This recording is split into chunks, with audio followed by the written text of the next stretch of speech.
The relentless sun beat down on Elias Thorne's back, each ray a physical manifestation of the mounting pressure he felt.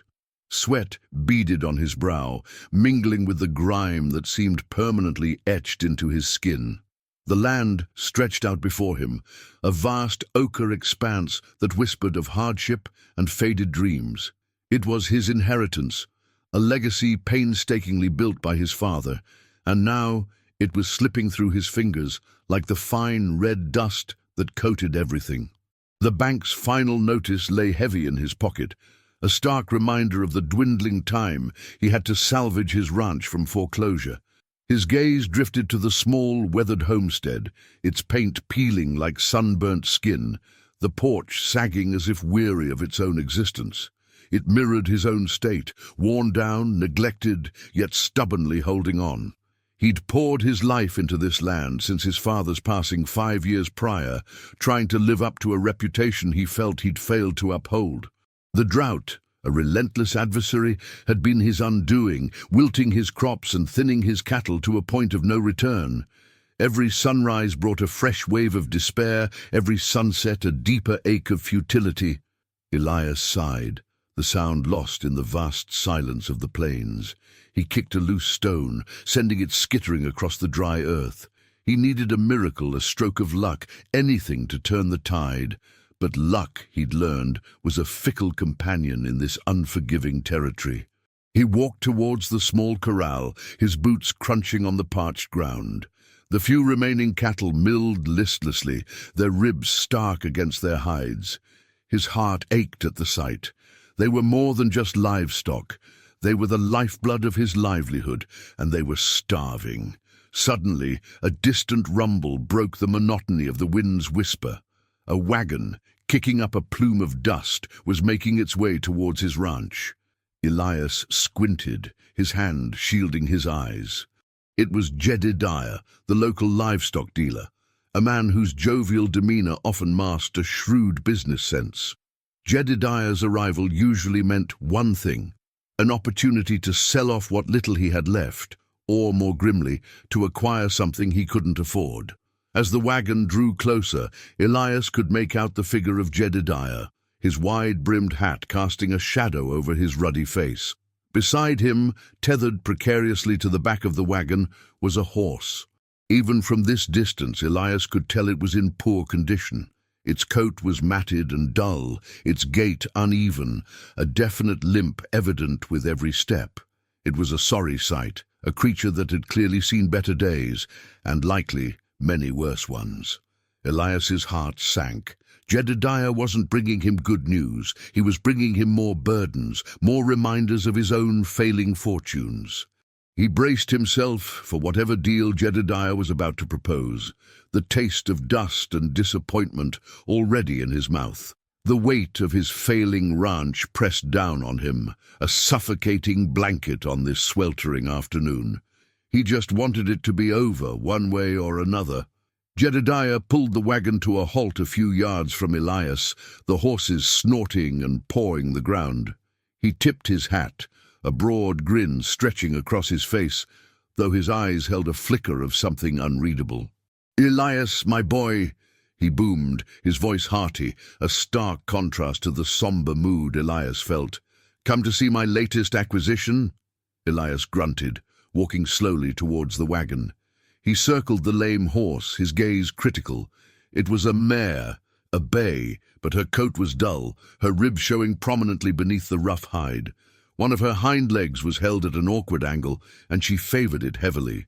Her eyes, though clouded with weariness, held a spark of intelligence, a flicker of spirit that seemed out of place, given her condition. "She's seen better days, Jedediah," Elias said, his voice flat. "What's wrong with her?" Jedediah chuckled, a dry, rasping sound. "Ah, that's the beauty of it, Elias. Nobody knows for sure. Found her wandering near the old Blackwood Creek. Looked like she'd had a run-in with a cougar, or maybe just a bad fall. They say she's useless, a cripple. No one wants her, not for work, not for breeding, not even for meat." He winked. "But I was thinking, you've got a soft spot for the overlooked, don't you, Elias?" Elias met Jedediah's gaze, a knot tightening in his stomach. He knew what was coming. Jedediah wasn't a philanthropist. He was a businessman, and he wouldn't have brought this mare all this way for nothing. "What are you asking for her, Jedediah?" "Well," Jedediah drawled, rubbing his chin, "she's practically worthless, like I said. But for you, Elias, for you, I'll give you a deal you can't refuse. $5, and you take her off my hands. Think of it as a favor, Elias, a small favor for an old friend." $5. It was a pittance, almost an insult, but Elias felt a strange pull towards the mare. There was something in her intelligent eyes, a quiet dignity in her suffering. He saw a reflection of himself, perhaps, broken, overlooked, but not entirely without spirit. He looked at his barren fields, at the gaunt faces of his remaining cattle, at the foreclosure notice burning a hole in his pocket. $5 was a sum he could barely afford to part with, yet the thought of leaving the mare to an even worse fate gnawed at him. "All right, Jedediah," Elias said, the words feeling heavy on his tongue. $5, but you're not getting another cent for anything else." Jedediah's grin widened. "Pleasure doing business with you, Elias." He quickly counted out the coins, his movements efficient. As he handed them over, he gave Elias a pointed look. "Don't say I never did you any favors, Elias. This one might surprise you." With that, he snapped the reins, his wagon rattling away, leaving Elias alone with the limping mare. Elias watched him go, a sense of weary resignation settling over him. He turned to the mare, her large, dark eyes watching him with a quiet intensity. He reached out a calloused hand, gently stroking her matted mane. "Well, girl," he murmured, his voice rough with emotion, "looks like you and I are in the same boat." Elias led the mare to a small, secluded pasture behind the barn, a patch of land he usually reserved for the weakest of his stock. The mare moved with agonizing slowness, each step a testament to her pain. He watched her, a pang of guilt twisting in his gut. He barely had enough feed for his existing animals, let alone another mouth to feed, a mouth that seemed destined to consume more than it could ever give. Yet, he couldn't bring himself to abandon her. There was a quiet strength in her, a resilience that resonated with his own weary spirit. He spent the next few hours tending to her. He cleaned her wounds as best he could, a deep gash on her hindquarters, likely the cause of her limp, and several smaller scrapes along her flanks. He found a stable, a small, dusty affair that hadn't been used in years, and began to clear it out. The air inside was thick with the smell of old hay and disuse, but it was shelter, a refuge from the harsh sun and the biting night air. He laid down fresh straw, mended a section of the fence that had rotted through, and brought her a bucket of fresh water. She drank greedily, her head low, the sound of her lapping echoing in the quiet barn. As he worked, Elias found himself talking to her, his voice a low murmur. He told her about his father, about the dreams they'd shared for this ranch, about the crushing weight of disappointment that had settled upon him since his father's death. He spoke of the drought, of the bank's relentless pressure, of the gnawing fear that he would lose everything. The mare listened, her ears twitching occasionally, her large eyes fixed on him. It was a one-sided conversation, of course, but there was a comfort in the act of speaking, in sharing his burden with another living soul, even one as broken as he was. Days bled into weeks, and the rhythm of Elias's life began to shift. His mornings were no longer consumed solely by the desperate struggle to keep his existing ranch afloat, but by the quiet, methodical care of the mare. He learned her subtle cues, the flick of her ear that indicated discomfort, the soft nicker that seemed to acknowledge his presence. He would bring her her feed, a meager portion of oats and hay, and spend time grooming her, carefully untangling her matted coat, cleaning her wounds. He named her Whisper for the quiet way she moved, the soft sighs she made, and the silent stories he imagined her telling him. Slowly, almost imperceptibly, Whisper began to respond. Her coat started to regain a dull sheen, the gauntness of her frame began to soften, Her limp, while still present, seemed less pronounced. She would greet him at the fence line now, her tail giving a tentative swish. She even began to walk alongside him as he led her to fresh grazing patches, her pace still slow, but her trust in him evident. One afternoon, as Elias was cleaning her hind leg, he noticed something he hadn't seen before. Beneath the layers of dirt and dried blood on her gash, there was a peculiar pattern, a series of faint markings that looked almost intentional. He traced them with his finger, a frown creasing his brow. They weren't the random claw marks of a wild animal.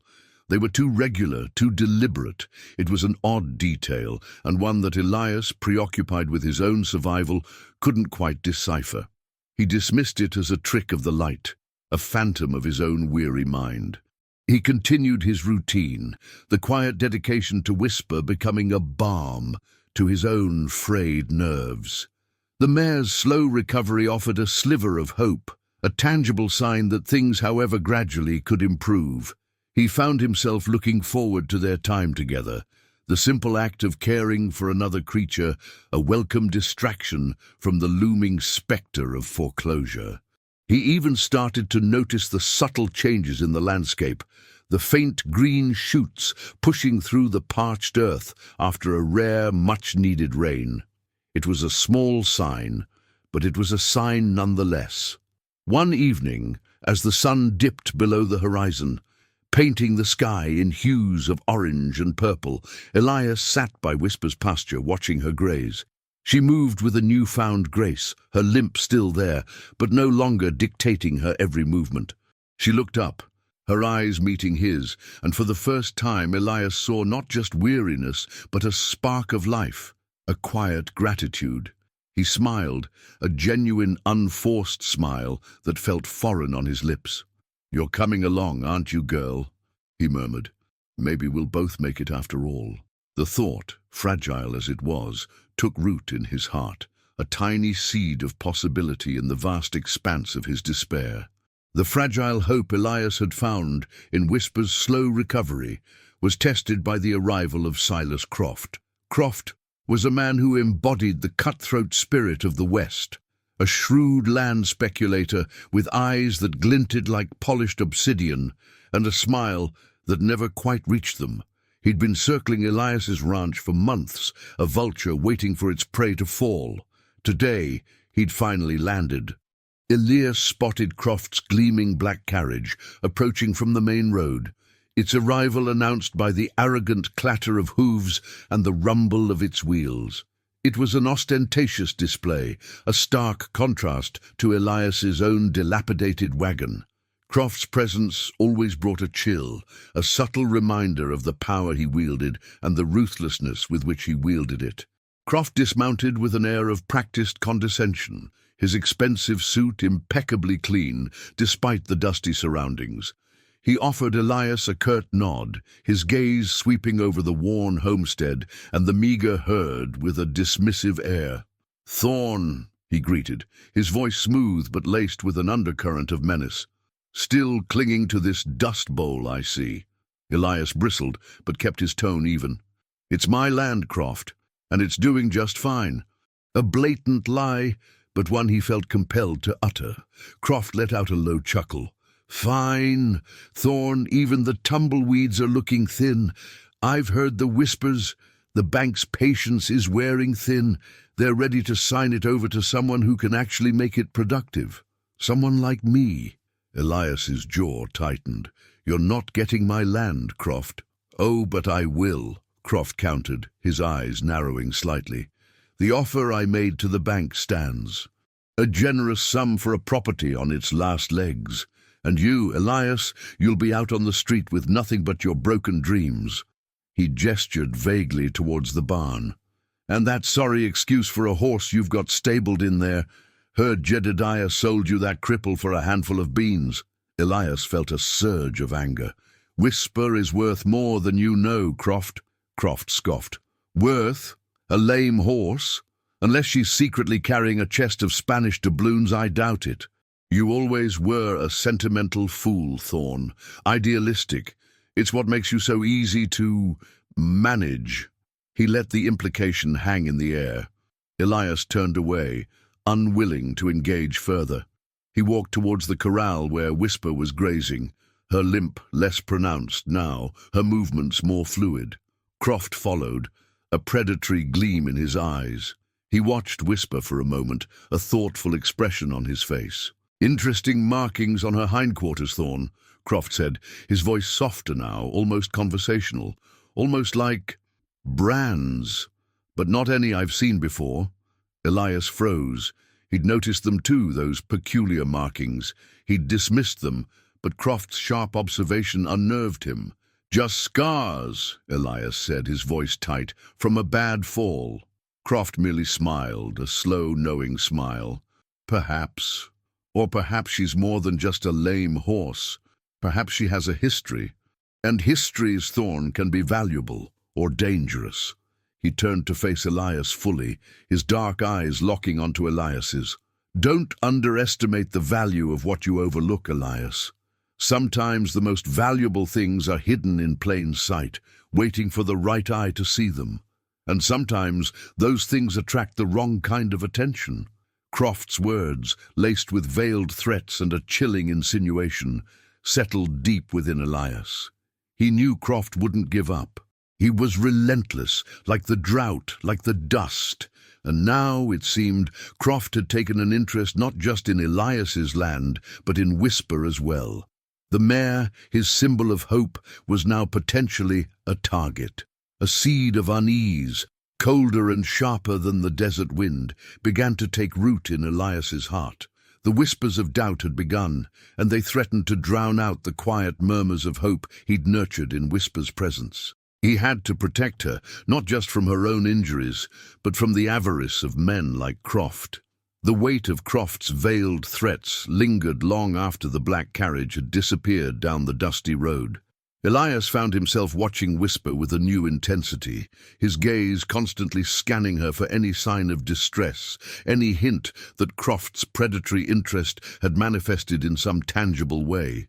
The mare, however, seemed oblivious to the undercurrent of danger. She continued her slow, steady recovery, her limp gradually becoming less noticeable, her coat gaining a healthy sheen. She would nuzzle his hand, her dark eyes filled with a trust that both soothed and unsettled Elias. He knew he couldn't protect her solely through vigilance. He needed to understand her past, those strange markings Croft had noticed. They bothered him, these faint, almost deliberate lines on her hindquarters. He'd spent hours examining them, trying to decipher their meaning, but they remained an enigma. He decided to seek out the only person in the territory who might have the knowledge to shed some light on such matters: Martha Gable. Martha was an elderly woman, a widow who had lived in the territory for longer than most could remember. She was known for her sharp mind, her encyclopedic knowledge of local law, and her uncanny ability to read people and animals. Elias rode his aging bay mare, Bess, towards Martha's small, secluded cabin, a journey that took the better part of the morning. Martha's cabin was a small, sturdy structure nestled amongst a grove of cottonwood trees. Smoke curled lazily from its chimney, and the scent of baking bread wafted through the air.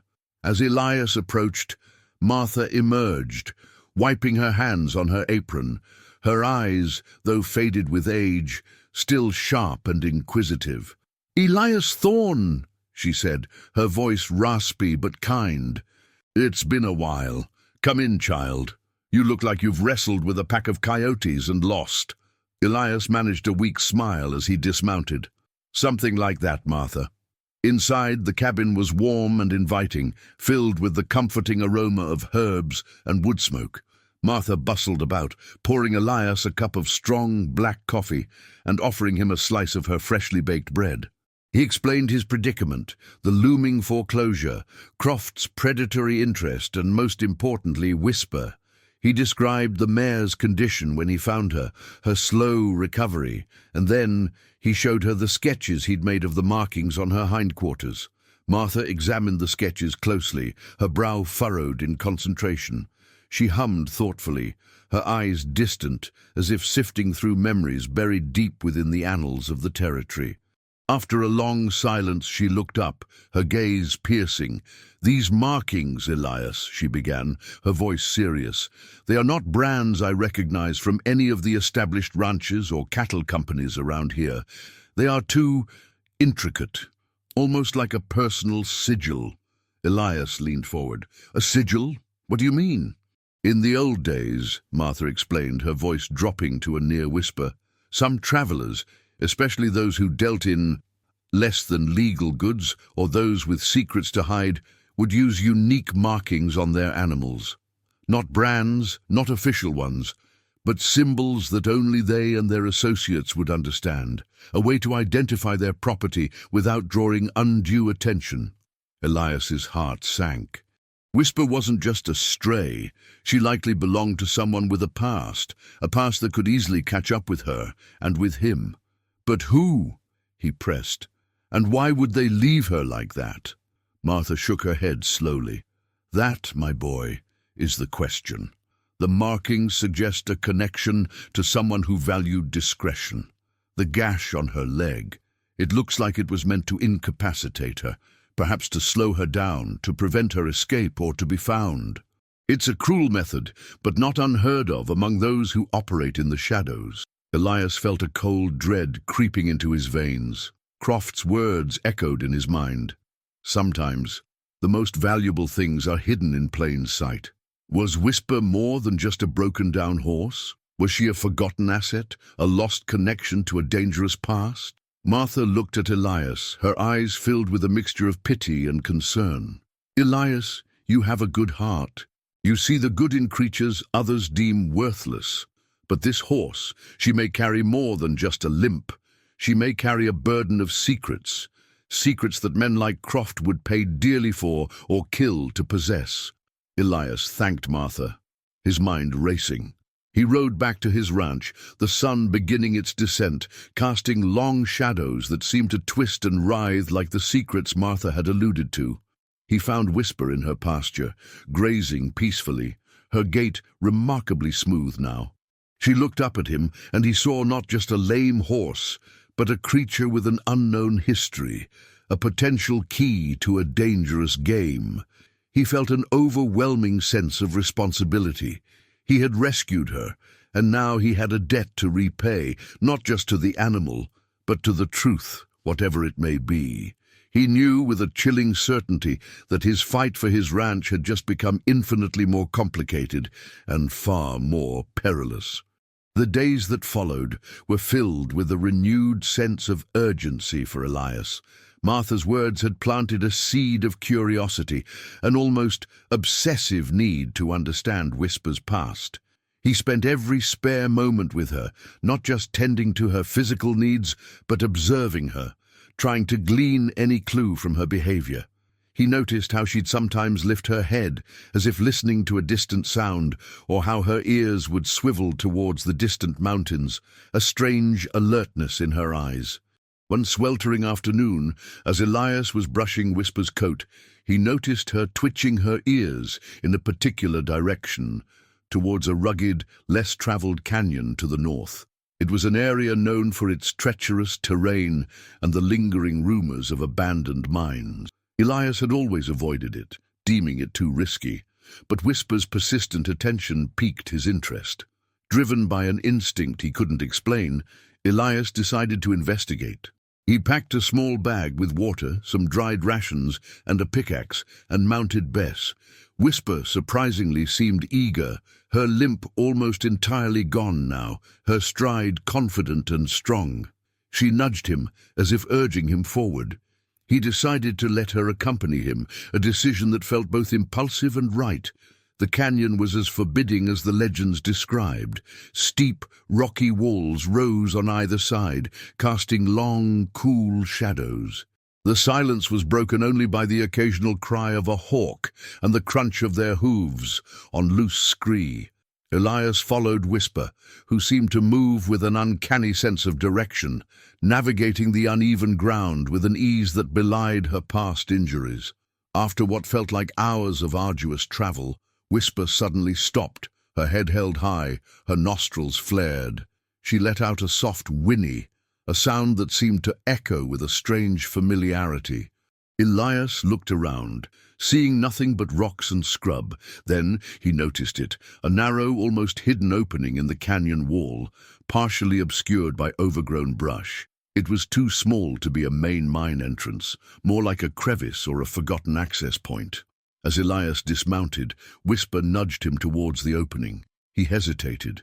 The air emanating from it was cool and damp, carrying a faint, earthy smell. He grabbed his pickaxe and cautiously entered.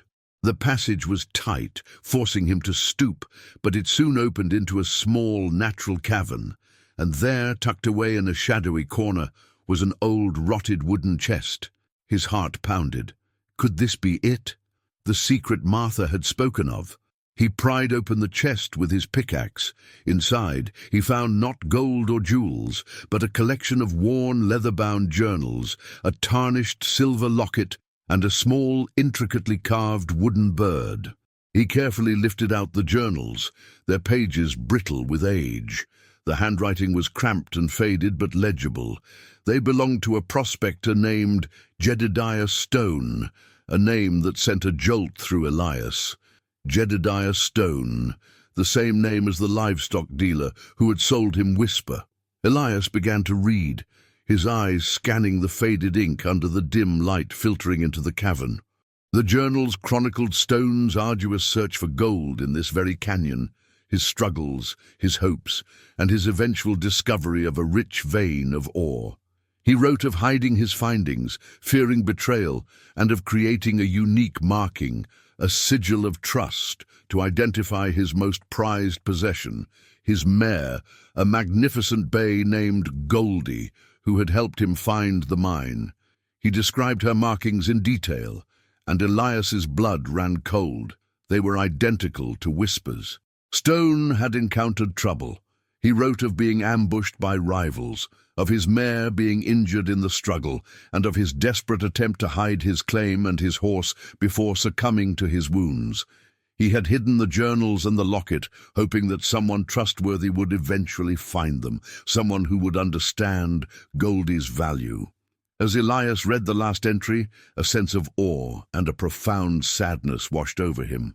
Jedediah Stone had not been the jovial, somewhat shady livestock dealer he knew. That Jedediah was likely a descendant, or perhaps someone who had acquired the name and some of the man's possessions.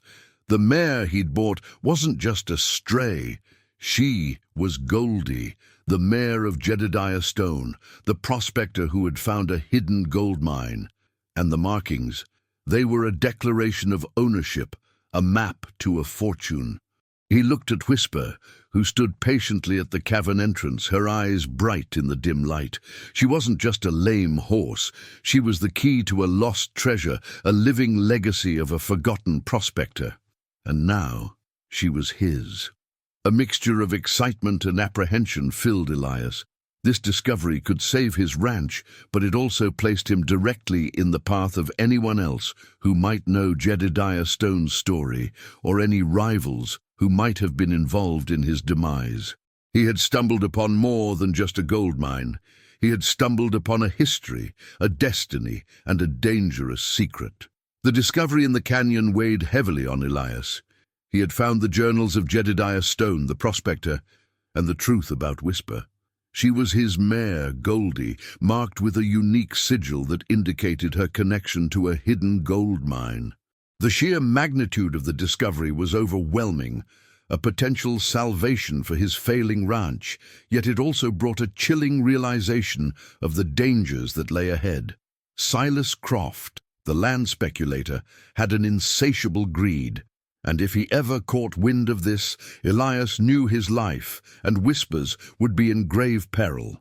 Elias decided to keep his discovery a closely guarded secret.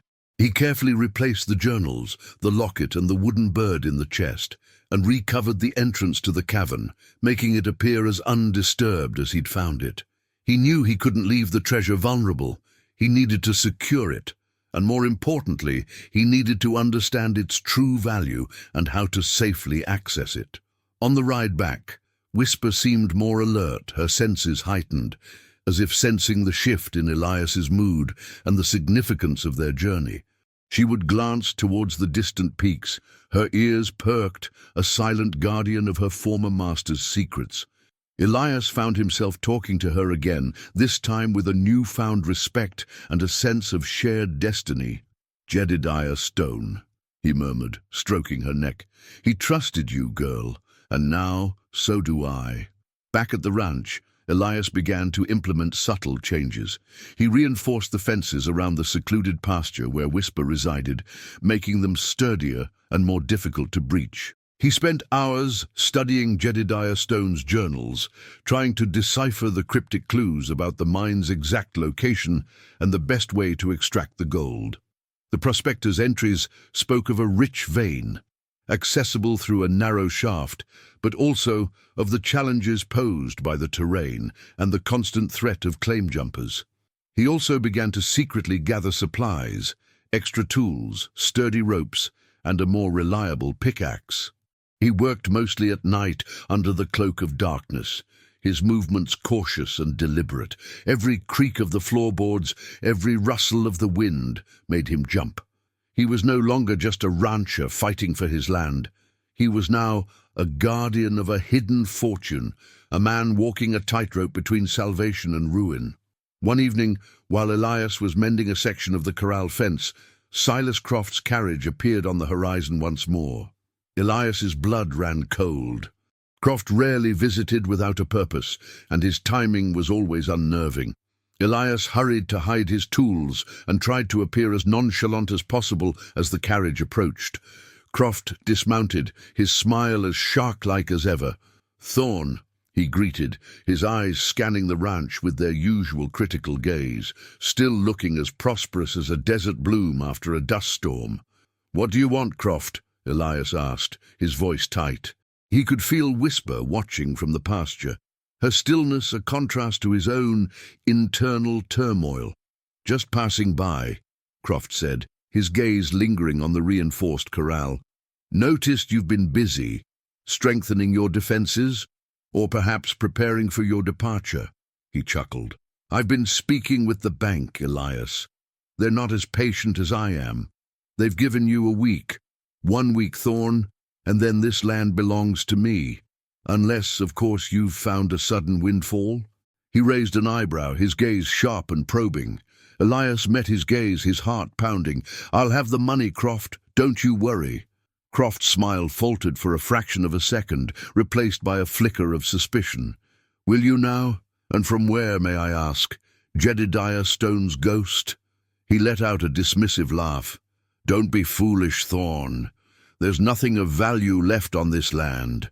The only thing you've acquired is a lame horse that's likely costing you more than it's worth." Elias felt a surge of protectiveness for Whisper, for Jedediah's legacy. "You know nothing about what I've found, Croft," he said, his voice firm. "You see only what you want to see." Croft's eyes narrowed. He took a step closer, his voice dropping to a conspiratorial whisper. "I see a man desperate, Thorne, and desperation makes men do foolish things. Don't go chasing ghosts, Elias. You'll only find trouble." With that, he turned and mounted his carriage, the gleam in his eyes suggesting he was far from deterred. As Croft rode away, Elias felt a cold dread settle over him. Croft's words were not just a threat, they were a warning. The prospector's tale, the hidden mine, the markings on Whisper. It was all a dangerous secret, and Croft's avarice was a shadow that would undoubtedly pursue him. He had to act, and he had to act quickly, before the shadow of greed consumed them all. The ticking clock of the approaching deadline spurred Elias into action. With Croft's menacing presence looming and the bank's foreclosure imminent, he knew he couldn't afford to delay any longer. He meticulously studied Jedediah Stone's journals, cross-referencing the prospector's descriptions with the rugged landscape surrounding his ranch. Stone's notes were often cryptic, filled with references to geological formations and landmarks that Elias had previously overlooked. "Follow the serpent's coil," one entry read, "where the sun bleeds into the stone." Another spoke of a sentinel rock that weeps at dawn. Elias spent days riding the perimeter of his property, scrutinizing every rock face, every gully. His eyes trained to see what Stone had seen. He was searching for a needle in a haystack, a hidden entrance to a fortune, and the pressure was immense. One morning, as the first rays of dawn painted the eastern sky, Elias found himself near a cluster of jagged rocks on the northern edge of his land. He remembered Stone's cryptic phrase, "Where the sun bleeds into the stone." As the sun crested the horizon, its light struck a peculiar vein of iron-rich rock, turning it a deep, almost blood-red. And there, etched into the base of this bleeding stone, was a faint symbol, almost identical to the markings on Whisper's hindquarters. It was the prospector's sigil. His heart hammered against his ribs. This was it. This was the entrance Stone had described. He raced back to the ranch to fetch Whisper and his tools. He knew he couldn't attempt to excavate the mine alone and undetected. He needed help, but whom could he trust? His mind immediately went to old Silas, the grizzled retired miner who lived on the outskirts of town. Silas was a man of few words, fiercely independent and known for his discretion.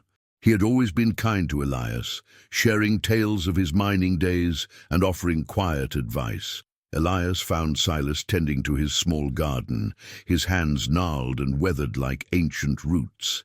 He explained his discovery, the journals, the markings, and the potential gold mine, emphasizing the urgency and the danger. Silas listened intently, his weathered face impassive, his eyes sharp and assessing. He asked a few pointed questions about Jedediah Stone, confirming he'd known of the prospector, a solitary figure who'd vanished years ago. Finally, Silas nodded, a slow, deliberate movement. "This Croft fellow," Silas grunted, his voice like stones grinding together. "He's a snake. Best keep him in the dark. If there's gold, it's yours to find, Elias. I'll help you, but we do this quietly. No one must know." With Silas's quiet assent, a sense of relief washed over Elias. He had an ally, a man who understood the risks and the rewards. They agreed to begin their work under the cover of darkness, starting that very night. As dusk settled, Elias and Silas met at the bleeding stone. Whisper, tethered nearby, seemed to sense the importance of the occasion, her ears swiveling constantly, her presence a silent reassurance. Using the prospector's journals as a guide, they located the faint outline of a concealed opening, a narrow fissure almost completely obscured by rocks and brush. Together, they began to dig, their pickaxes striking the earth with a rhythmic clang that echoed through the still night. Elias felt a surge of adrenaline, a primal instinct to unearth what lay hidden beneath the soil. The work was backbreaking, the ground hard and unyielding. Sweat poured down their faces, mixing with the dust and dirt. Silas, despite his age, worked with a surprising strength and efficiency, his movements economical and precise. After hours of relentless labor, their pickaxes finally hit something solid. Rock. Not just any rock, but carefully placed, reinforced stone that suggested an intentional, hidden entrance. "This is it," Silas whispered, his voice hoarse with exertion. Stone was thorough. They worked to carefully dislodge the stones, revealing a dark, narrow shaft leading downwards. The air that wafted up was cool and carried the scent of damp earth and something else. Something metallic. Something Elias dared to hope was the glint of gold. They had taken the first crucial step. The hidden mine was no longer just a tale in a journal. It was a tangible reality, waiting to be unearthed. The successful opening of the mine entrance brought a mix of exhilaration and profound unease. Elias and Silas worked tirelessly for days, venturing deeper into the earth, guided by the journals and their own instincts. The shaft opened into a series of narrow tunnels, clearly carved out by Jedediah Stone himself. The air was thick with the smell of damp rock and the faint, almost metallic tang that Elias now recognized as the scent of potential wealth. Whisper, tethered just outside the main entrance, became a constant, comforting presence. Elias would bring her out during breaks, and she would nuzzle his hand, her dark eyes seemingly understanding the gravity of their endeavor. Her limp was now completely gone, replaced by a steady, strong gait. She was no longer just a lame horse. She was a symbol of resilience and a crucial part of this unfolding discovery. Jedediah Stone's journals spoke of a rich vein of quartz laced with gold, a discovery that had apparently driven him to hide it, fearing for his life. Elias and Silas meticulously followed the prospector's descriptions, chipping away at the rock, their tools biting into the earth. Each shard of quartz they unearthed, when held to the light, seemed to shimmer with a promise of untold riches. The sheer volume of the potential find was staggering. The journals hinted at a fortune that could easily secure Elias's ranch for generations to come, and more. But with this growing realization came a crushing weight of expectation. Elias was not just fighting for his own survival anymore. He was responsible for a discovery that could change his life, Silas's life, and potentially the fate of the entire territory if it fell into the wrong hands. Silas, ever the pragmatist, focused on the practicalities. "We need to extract this carefully, Elias," he'd cautioned, his voice low and serious. "Quickly, but without drawing attention. Croft is a patient man, but his greed is his weakness. He'll be sniffing around if he suspects anything." Elias felt a constant knot of anxiety in his stomach. Every rustle of leaves, every distant sound made him flinch. He saw Croft's shadow everywhere, his predatory smile a constant phantom in his mind. He knew Croft wouldn't give up easily. The thought of Croft discovering the mine, of his avarice trampling over Jedediah's legacy and Elias's hopes, was unbearable. One afternoon, while they were deep within the mine, a faint sound from the outside made them freeze. It was the distinct clatter of a carriage on the rocky terrain. Panic seized Elias. He looked at Silas, his eyes wide with alarm. "Croft," Silas whispered, his face grim. "He's found us." They scrambled out of the mine entrance, their faces smeared with dirt and sweat. Whisper, sensing their distress, whinnied nervously. Croft's carriage was parked 100 yards away, and Silas Croft himself stood beside it, a triumphant smirk playing on his lips. He had clearly seen the disturbed earth around the mine entrance. "Well, well, Thorne," Croft called out, his voice dripping with condescension. "Fancy meeting you here, out for a stroll, or perhaps trying to dig your own grave." He gestured to the partially concealed mine entrance. "Looks like you've unearthed something interesting. A little hobby of yours?" Elias's mind raced. He had prepared for this, but not this soon. He had to think fast. He couldn't reveal the true nature of their find, not yet. "Just trying to find a new water source, Croft," Elias said, forcing a casual tone he didn't feel. "This drought is relentless."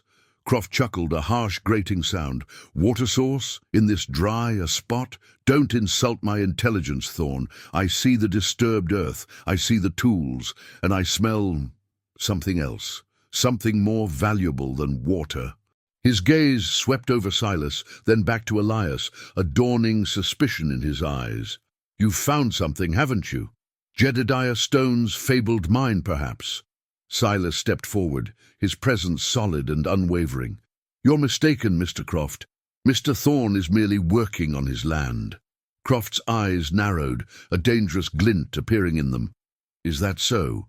Because I heard Jedediah Stone had a rather special mare, one with unique markings, much like your own, Thorne's horse." He took a step closer, his gaze fixed on Whisper. "Tell me, Thorne, what exactly have you unearthed here?" The weight of expectation, once a burden, now felt like a suffocating shroud. The secret was out, or at least Croft suspected, and the fight for the gold for the ranch had just escalated into a dangerous confrontation. Croft's direct accusation hung heavy in the air, thicker than the dust kicked up by his carriage. Elias felt a cold dread wash over him, but he knew panic would be his undoing. He met Croft's gaze, his own hardened with a resolve he hadn't known he possessed. Beside him, Silas stood stoic, a silent pillar of support. Whisper, sensing the tension, let out a low whinny, her body tensed. "You're mistaken, Croft," Elias said, his voice steady, betraying none of the fear churning within him. "This is just digging for better grazing land. The droughts made things difficult." Croft scoffed, his eyes glinting with avarice. "Grazing land? Thorne, you insult my intelligence. I know Jedediah Stone's story. I know about his supposed gold mine, and I see the evidence right here." He gestured pointedly at the disturbed earth around the mine entrance, then at Whisper. "And that horse, the markings, they're not just scars, are they? They're a map." Silas stepped forward, his voice a low growl. "You have no claim here, Croft. This is Elias's land." Croft's lip curled into a sneer. "For now.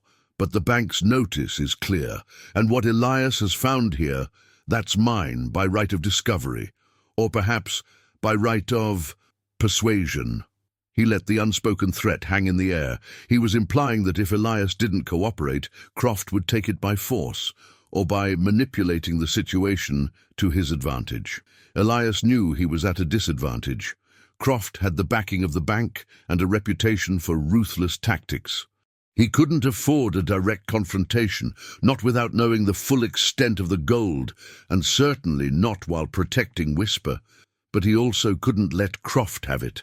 He thought of Jedediah Stone, of his hidden legacy, of his trust placed in his mare. He looked at Whisper, then back at Croft. A desperate gamble formed in his mind, a risky play born of necessity.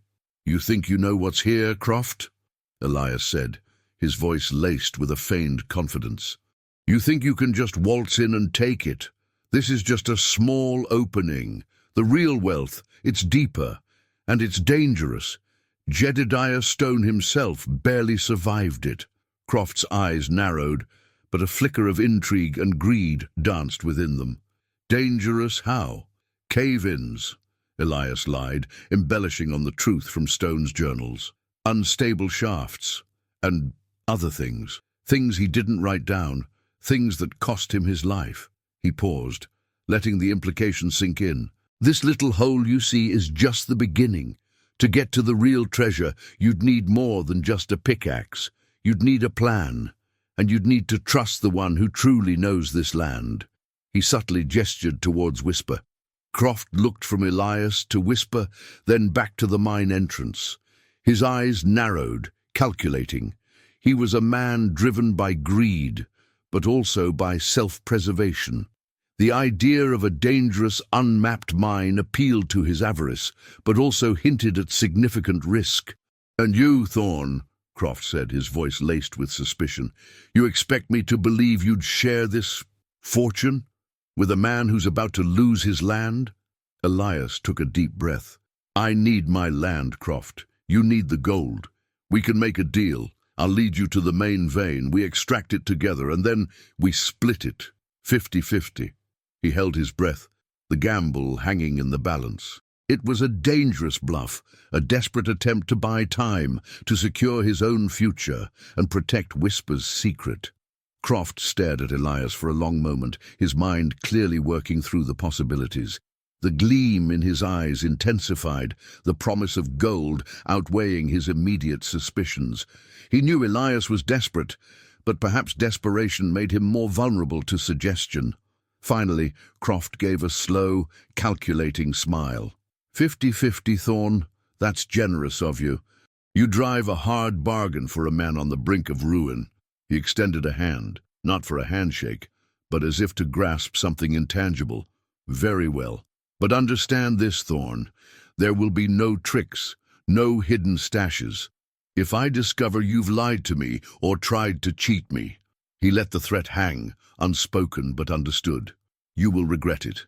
Elias clasped Croft's hand, the contact sending a jolt of unease through him. He had bought himself time, but at what cost? He had invited the serpent into his den, and he knew with chilling certainty that this dangerous gamble had only just begun. The weight of expectation had just become a pact with the devil. The fragile alliance forged between Elias and Silas Croft was as precarious as the loose shale on the canyon walls. Elias had gambled, offering a 50-50 split of the gold to secure his immediate future and protect Whisper's secret. Croft, his eyes glinting with avarice, had agreed, but his trust was as thin as the morning mist. From that moment on, Elias felt a constant, unnerving presence at his back, Croft's watchful gaze a suffocating reminder of their unequal partnership. They resumed their work in the mine, but the dynamic had shifted. Croft, though he feigned a collaborative spirit, was always observing, his questions probing, his eyes scanning every corner, every pickaxe strike. He insisted on being present for every extraction, his presence a suffocating weight that hampered Elias and Silas's efforts. Elias found himself meticulously separating the gold-laced quartz, carefully documenting each haul, aware that every ounce was being scrutinized by Croft. Whisper, sensing the heightened tension, remained a constant, calming presence just outside the mine entrance. Elias would steal moments to check on her, her steady gaze and gentle nuzzle a stark contrast to the avarice that now permeated their lives. He realized that his agreement with Croft, while necessary, had also exposed Whisper to a danger he hadn't fully anticipated. Croft's eyes, sharp and observant, had already noted her unique markings, and Elias feared what might happen if Croft understood their true significance. Silas, ever the pragmatist, remained a steady anchor. He worked with his usual quiet efficiency, his movements economical, his focus unwavering. But Elias saw the worry etched on his face, the subtle clenching of his jaw when Croft made a particularly cutting remark or cast a suspicious glance. They communicated through shared glances, through carefully chosen words, a silent understanding passing between them against Croft's intrusive presence.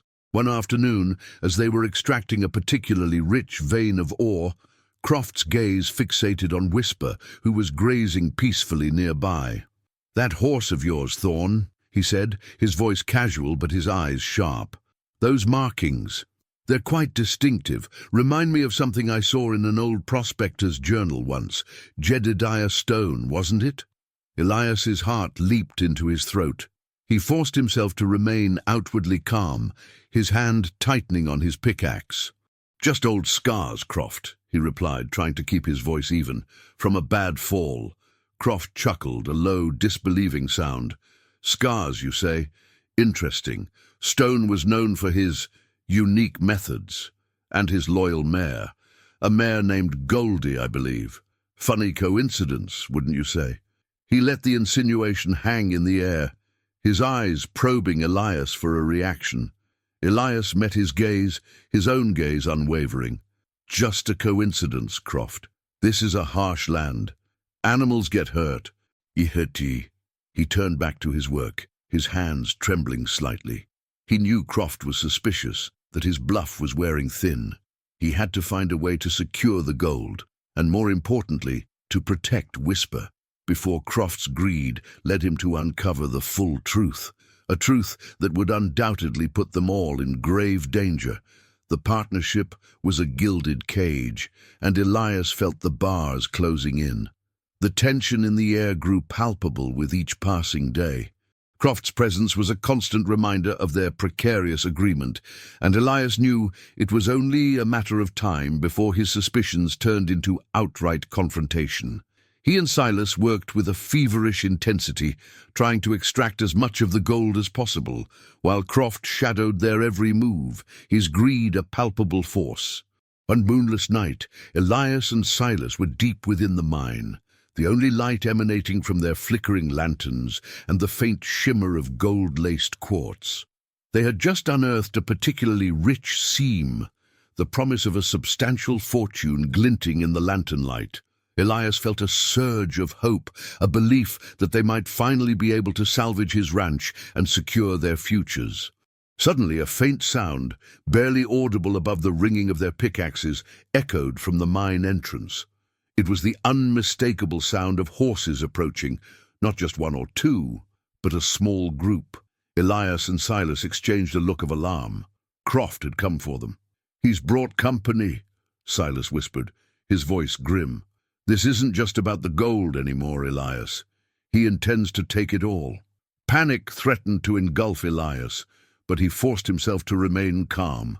He thought of Whisper, tethered just outside. He had to ensure her safety. "Silas, get the best of the ore. I'll create a diversion," Elias said, his mind racing. "No, Elias, it's too dangerous," Silas protested. "It's the only way," Elias insisted. "Whisper is out there. I have to make sure she's safe." He grabbed his pickaxe, his heart pounding. He knew the mine's layout better than Croft, and he had a plan. As Croft and his men entered the mine, their lanterns casting an eerie glow, Elias triggered his diversion. He dislodged a carefully placed section of the tunnel wall, causing a cascade of rocks and dust to tumble down, blocking the main passage. The men recoiled, momentarily disoriented. "What was that?" Croft bellowed, his voice strained. "Cave in!" Elias shouted, his voice echoing through the tunnel. "We have to get out!" In the ensuing chaos, Elias slipped away, using a narrow, forgotten side passage he'd discovered while studying Stone's journals. He moved as quickly and silently as possible, his lantern held low, his heart in his throat. He could hear Croft's enraged shouts and the sounds of his men scrambling. He reached the mine entrance just as Whisper, spooked by the commotion, was being approached by one of Croft's men. Elias let out a loud yell, drawing the man's attention. As the man turned, Elias lunged, tackling him to the ground. He didn't have time to fight. His only priority was Whisper. He quickly untied her reins, mounting her with practiced ease. "Go, girl!" he urged, and Whisper, sensing his urgency, bolted into the darkness, Elias clinging to her back. He could hear gunshots behind him, but they seemed distant, muffled by the night and the pounding of Whisper's hooves. He rode as fast as he dared, his only thought to put as much distance as possible between himself and Croft, and to find a safe haven for Whisper and for himself. The gamble had backfired, and now he was on the run, the precious gold and his own safety lost in the chaos of the night. Elias rode through the night, the desert wind whipping at his face, Whisper's powerful stride carrying them away from the immediate danger. The sounds of pursuit faded, replaced by the steady rhythm of hooves on parched earth and the frantic beat of his own heart. He knew Croft wouldn't give up easily. The greed that had driven him this far would fuel his relentless pursuit. Elias's immediate priority was to find a place where both he and Whisper could lie low, a place where Croft's eyes wouldn't find them. His mind flashed back to an old, forgotten prospector's camp he'd stumbled upon years ago, deep in the rugged hills bordering his ranch. It was a place known only to a few, a secluded spot shielded by a maze of canyons and rock formations. It was risky, as Croft might eventually search the surrounding territories, but for now it offered the best chance of concealment. As dawn broke, painting the sky in hues of grey and rose, Elias guided Whisper towards the familiar, treacherous terrain. The canyons twisted and turned, creating a natural labyrinth that would confound any pursuer unfamiliar with the area. He moved cautiously, his senses heightened, listening for any sign of pursuit. Finally, they reached the hidden camp. It was little more than a collection of dilapidated lean-tos and a fire pit, long abandoned and weathered by time. But it was secluded, and more importantly, it offered a natural defense against any casual search. Elias found a small hidden spring nearby, providing much-needed water for both himself and Whisper. He spent the day tending to Whisper, ensuring she was safe and hydrated. Her strength and resilience in the face of their sudden flight amazed him. She was more than just a horse. She was a companion, a symbol of hope, and now his sole ally. He looked at her, her coat dulled by dust, but her spirit unbroken. He had a debt to repay to Jedediah Stone and to Whisper, and he wouldn't let Croft's greed derail that. As night fell, Elias built a small, smokeless fire, the flickering flames casting dancing shadows on the canyon walls.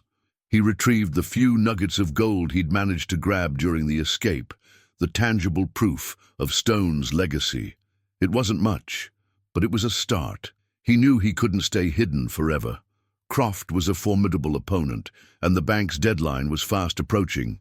He needed a new plan, a way to expose Croft's treachery and reclaim what was rightfully his without risking Whisper's life.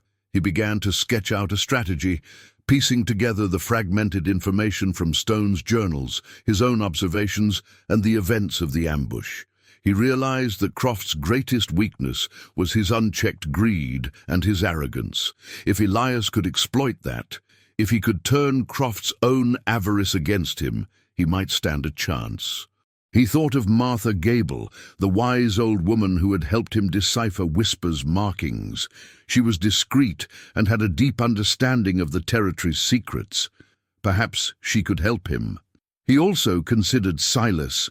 Though he had been left behind in the chaos, Elias knew Silas was resourceful. If anyone could create a diversion or gather information, it was him. As he sat by the fire, the vast, star-filled sky above him, Elias felt a renewed sense of determination. He had lost the mine for now, but he hadn't lost everything. He had Whisper, he had the knowledge of the mine's existence, and he had a growing understanding of the dangerous game Croft was playing. He wouldn't let his father's legacy or Jedediah Stone's hard-won fortune fall into the wrong hands. He would fight for it with everything he had.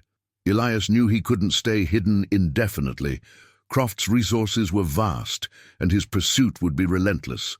He needed an ally, someone who could provide information, and perhaps a way to turn the tables on Croft. His thoughts immediately went to Martha Gable. Her wisdom and discretion were invaluable, and she had a network of contacts throughout the territory that Elias couldn't even fathom. Under the cover of darkness, Elias and Whisper made their way towards Martha's cabin. The journey was fraught with tension, every shadow seeming to conceal a threat, every distant sound a potential pursuer. Whisper, sensing Elias's anxiety, remained calm and steady, her presence a silent reassurance. Martha greeted them with her usual quiet warmth, her eyes, though aged, still sharp and perceptive. She took in Elias's disheveled appearance, the dust and weariness etched on his face, and the alert posture of Whisper. "Elias Thorne," she said softly, her gaze sweeping over them. "You've come a long way, and not by choice, I suspect." Elias explained the ambush, Croft's betrayal, and his own desperate flight. He recounted how Croft had discovered the mine and forced his hand, leading to the loss of the gold and the dangerous gamble he'd made. He spoke of his need for a safe haven for Whisper and his desire to expose Croft's ruthlessness. Martha listened intently, her brow furrowed. When Elias finished, she sat in thoughtful silence for a moment. "Silas Croft is a dangerous man, Elias," she said finally, her voice grave. "His greed knows no bounds. He thrives on exploiting the weak and the desperate. Your gamble was a bold one, but playing with a viper rarely ends well." "I know," Elias admitted, his voice weary, "but I couldn't let him have it all. Not Jedediah Stone's legacy, not after what Whisper endured to lead me there." Martha nodded. "Whisper is more than just a horse, Elias. She is a testament to resilience, and she carries the secrets of a man who trusted in her. We must protect her, and we must find a way to reclaim what is rightfully yours." Martha then revealed a piece of information that sent a jolt of hope through Elias. "There is a man in town, a journalist named Benjamin Carter. He's new to this territory, but he has a keen nose for injustice and a strong dislike for men like Croft. He's been looking into Croft's shady land dealings for months, but he lacks concrete proof. If we can provide him with evidence of Croft's illegal activities, he might be willing to expose him." Elias's eyes widened. "Evidence? What kind of evidence?" "Croft has a habit of using intermediaries to acquire land cheaply, often through coercion and threats," Martha explained. "He has a man, a brute named Carver, who handles the persuasion. If we can find proof of Carver's dealings on Croft's behalf, Carter could use it."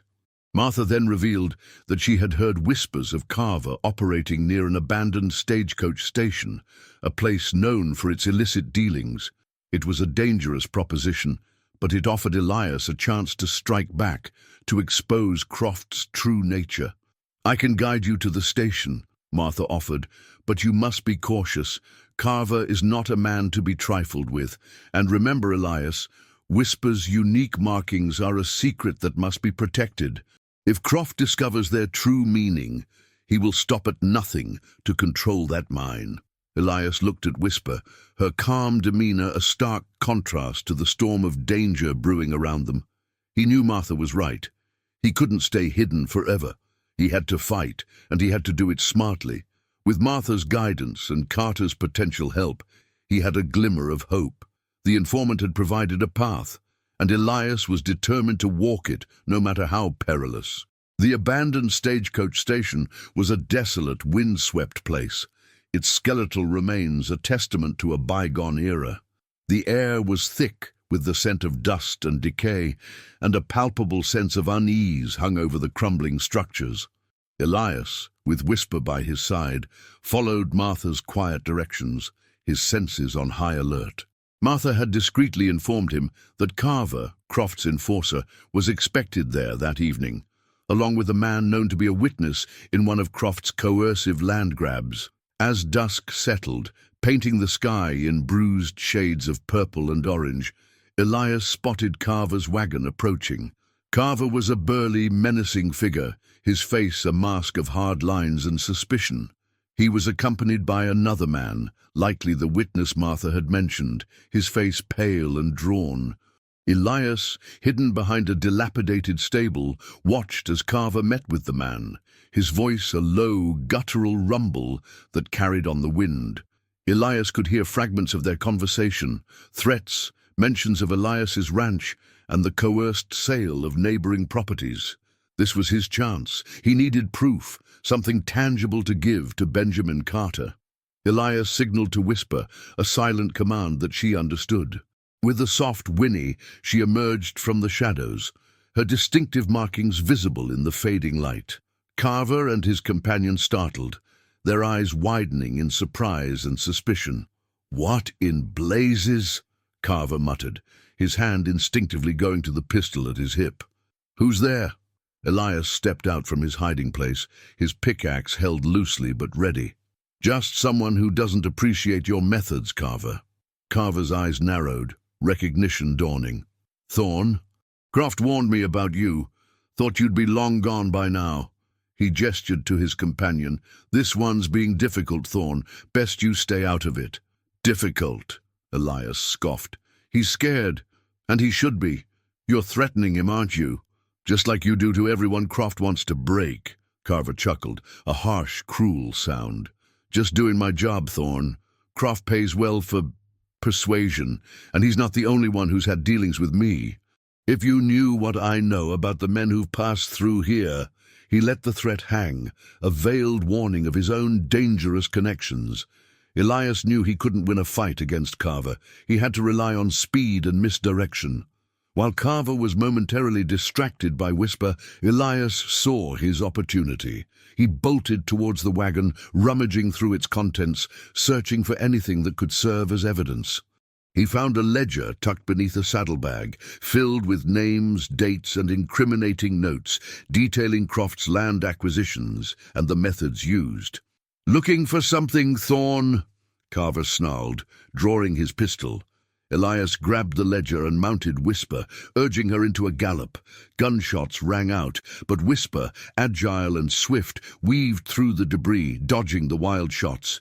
Elias raced towards the nearest town, the ledger clutched tightly in his hand. He could hear Carver's enraged shouts fading behind him. He found Benjamin Carter in his small office, the air thick with the smell of ink and old paper. Elias thrust the ledger into Carter's hands. "This is proof, Carter," he gasped, his breath coming in ragged heaves. "Croft's entire operation, Carver's notes, it's all in here. He's threatening people, coercing them. He's after my ranch, and he's after a gold mine I discovered, a mine Jedediah Stone found years ago." Carter's eyes widened as he flipped through the ledger, his journalistic instincts igniting. He looked at Elias, then at Whisper, her unique markings now clearly visible. Jedediah Stone. the prospector, and those markings on your horse. She's his mare, Goldie, Elias explained, the story tumbling out, the truth finally being brought to light. She led me to the mine. Croft knows about it. He ambushed me. He's ruthless. Carter's gaze hardened with determination. This is bigger than I imagined. Croft has been untouchable for too long. With this, Thorne, we can bring him down. He looked at Elias with newfound respect. You've been through a lot, but you've also brought me the evidence I needed. The confrontation had been terrifying, but it had yielded the crucial piece of the puzzle. Elias had faced Carver and escaped, securing the proof that could finally expose Silas Croft. The fight was far from over, but for the first time in a long time, Elias felt a flicker of genuine hope. The storm that had been brewing for months finally broke. Armed with the ledger from the stagecoach station and Elias's harrowing account, Benjamin Carter unleashed his findings. The local newspaper, sensationalizing the story of the ruthless land speculator, the brave rancher, and the mysterious gold mine, sent shockwaves through the territory. Croft's carefully constructed facade crumbled, his network of intimidation exposed. The bank, facing public outrage and potential legal repercussions, immediately froze Croft's assets and halted the foreclosure on Elias's ranch. Croft, cornered and enraged, attempted to flee, but his usual network of informants and allies had dissolved. Scared of being associated with his downfall, he was apprehended trying to cross the border, his arrogance replaced by desperation.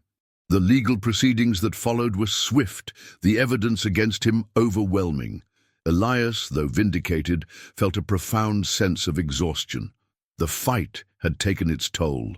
He and Silas, along with a few trusted townsfolk Carter had rallied, returned to the mine. This time, their purpose was not to extract gold in secrecy, but to properly secure Jedediah Stone's legacy and determine the true extent of his discovery. The gold they recovered, though substantial, was carefully documented and placed under escrow, pending the resolution of any remaining claims. Elias's ranch was safe, and he was determined to use Stone's discovery responsibly, perhaps even as a source of controlled, ethical mining that would benefit the community. Whisper, now fully recovered and no longer bearing the weight of secrecy, grazed peacefully in a lush pasture, a testament to resilience and loyalty. Elias often found himself simply watching her, a deep sense of gratitude washing over him. She had been the unlikely key to his salvation, a reminder that true value often lies in unexpected places. He visited Martha Gable regularly, sharing his plans for the ranch and the mine. She offered her quiet wisdom, her faith in Elias unwavering. He also maintained contact with Silas, their shared ordeal forging a bond of respect and camaraderie. Silas, no longer needing to operate in the shadows, found a quiet contentment in helping Elias manage the burgeoning mine, ensuring that Stone's legacy was honored. The story of Elias Thorne and the lame horse became a legend in the territory, a tale of courage, perseverance, and the extraordinary bond between a man and his animal. Elias, no longer haunted by failure, found a new purpose, not just as a rancher, but as a guardian of a forgotten history. He learned that true wealth wasn't just in gold, but in integrity, in loyalty, and in the quiet strength found in the most overlooked creatures. As the sun set on his resecured ranch, casting a warm, golden glow over the land, Elias stood beside Whisper, stroking her strong neck. The dust still settled, the wind still whispered through the plains, but now they spoke not of hardship and despair, but of a future built on resilience, hope, and the enduring power of a single, brave gamble. The lame horse, the one no one wanted, had led him not just to a hidden gold mine, but to a profound understanding of himself and the true meaning of salvation.